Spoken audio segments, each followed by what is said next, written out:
Les zones humides forestières jouent-elles un rôle dans l'alimentation des cours d'eau et dans la prévention des inondations? Pour répondre à cette double question, l'ONF a mis en place en 2019 un dispositif de mesure pour étudier le fonctionnement des zones humides en tête du bassin versant de l'Aude, en association avec les écoles des mines de Saint-Étienne et d'Alès. Plus spécifiquement, l'étude visait à évaluer la capacité des zones humides à stocker l'eau et à la restituer, afin de comprendre les interactions cours d'eau, zones humides, eaux souterraines. Les zones humides sont des milieux fragiles qui renferment un grand nombre d'habitats reconnus pour leur haute valeur écologique. En permettant cette biodiversité, la forêt joue plusieurs rôles essentiels. Elle filtre l'eau, fournit des habitats indispensables et régule les débits. Ce projet, qui s'est déroulé de 2017 à 2022, a été soutenu par l'Agence de l'eau Rhône-Méditerranée-Corse, la région Occitanie et le Conseil départemental de l'Aude. Aujourd'hui, on est le 21 juin 2023 et il y a 4 ans, on a installé un dispositif dans l'objectif d'essayer de mieux cerner le rôle des zones humides, à la fois à l'échelle de zones humides élémentaires, mais aussi en instrumentant des sous-bassins complets, certains riches en zones humides, à comparer avec des sous-bassins pauvres en zones humides, pour voir s'il y avait un effet plus ou moins cumulatif de ces zones humides sur les secteurs qui en sont pourvus par rapport à des secteurs qui en sont dépourvus. Alors pour cela, on a mis en place une instrumentation complète qui permet de mesurer à la fois les entrées d'eau dans le bassin versant et les sorties d'eau. La station météo devant laquelle nous sommes, elle mesure les arrivées par la pluie et par la neige. À l'autre bout du bassin versant, en sortie de bassin versant, on a des débitmètres qui vont permettre d'évaluer les débits d'eau tout au long de l'année. Et entre les deux, dans les zones humides, on a un réseau d'une 50aine de piézomètres qui là permettent de juger des variations de hauteur d'eau et du rôle des tourbières dans ces transferts grâce à la mesure de la colonne d'eau. Durant 3 cycles hydrologiques, des données ont été récoltées, une base de données structurée qui a permis de réaliser un certain nombre d'analyses statistiques ainsi que des modélisations hydrologiques pour estimer les processus de transfert d'eau.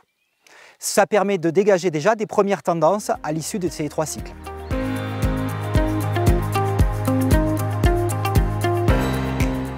Alors concernant la problématique centrale du projet, le soutien d'étiage, nous n'avons pas pu mettre en évidence de différences significatives entre ces deux types de bassins. Alors par contre, on a d'autres résultats intéressants puisqu'on a pu faire des liens intéressants entre présence de zones humides et évapotranspiration, et puis présence de zones humides et phénomène d'écrêtage de crues. Concernant l'évapotranspiration, l'analyse des données nous a permis de constater que le débit à l'exutoire des bassins versants avec beaucoup de zones humides était légèrement plus faible que le débit à l'exutoire des bassins versants avec peu de zones humides.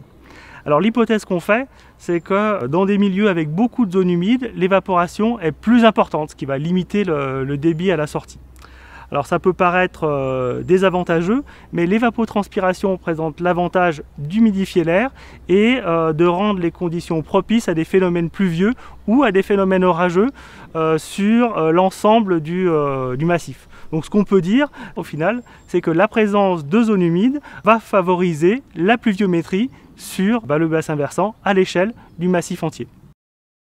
Alors, lors des épisodes de pluie d'été, on constate un phénomène d'écrêtage de crues sur les bassins versants avec beaucoup de zones humides. Alors, comment ça se passe? Après une longue période de sécheresse en été, les zones humides voient leur niveau baisser. Elles commencent à s'assécher, ce qui fait que lors d'un épisode pluvieux, les premiers millimètres de pluie vont servir à remplir de nouveau cette zone humide, à la recharger. Et cette pluie ne va pas du coup alimenter le débit des cours d'eau. Donc en conséquence, quand on compare un bassin avec peu de zones humides et un bassin avec beaucoup de zones humides, à l'exutoire, le pic de crue n'arrivera pas en même temps. Il arrivera donc de manière plus rapide sur un bassin versant avec peu de zones humides et un petit peu en retard pour un bassin versant avec beaucoup de zones humides, puisque les premières gouttes de pluie, je le rappelle, auront servi d'abord à remplir les zones humides.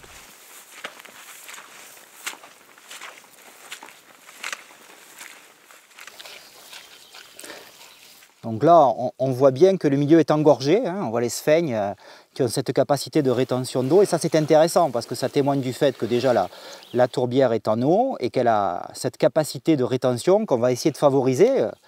Elle est dans un état fonctionnel et c'est ça qu'on va essayer de maintenir grâce à notre gestion. l'étude, elle a montré que ces zones humides, elles assurent différentes fonctions sur l'eau. L'écrêtage des crues, le fait de retenir de l'eau dans le milieu naturel, qui en soi est une excellente chose aussi, et puis une évapotranspiration qui permet de renvoyer de l'eau dans l'atmosphère et de générer un microclimat. Et donc le gestionnaire, il va falloir qu'il s'empare de ces éléments-là pour essayer de les traduire en modalité de gestion, en utilisant les latitudes qui lui sont offertes pour conforter ces phénomènes. Le gestionnaire, il va pouvoir gérer la tourbière en lien avec son environnement immédiat, avec les lisières. Les lisières, pour favoriser une alimentation gravitaire, c'est-à-dire l'eau qui arrive par l'impluvium, le contour de la tourbière, pour cette arrivée d'eau, en évitant de créer des désordres, en gérant les peuplements, les voiries, les dessertes forestières pour avoir une transparence hydraulique, en maintenant les sols aussi. Et le gestionnaire va pouvoir favoriser le maintien de lisières hautes. Les lisières hautes, ça crée un effet d'ombrage à la tourbière pour limiter les phénomènes d'évapotranspiration. On voit que sur ce type de tourbière, il y a des arbres. Et la présence d'arbres n'est pas mauvaise en soi. La présence d'arbres, ça permet aussi une biodiversité intrinsèque à la tourbière, mais aussi un ombrage.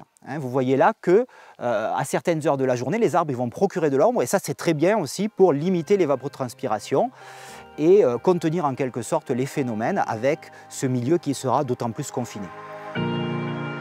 Ces premiers résultats nécessitent d'être complétés par des suivis hydrologiques plus longs pour conforter les tendances observées.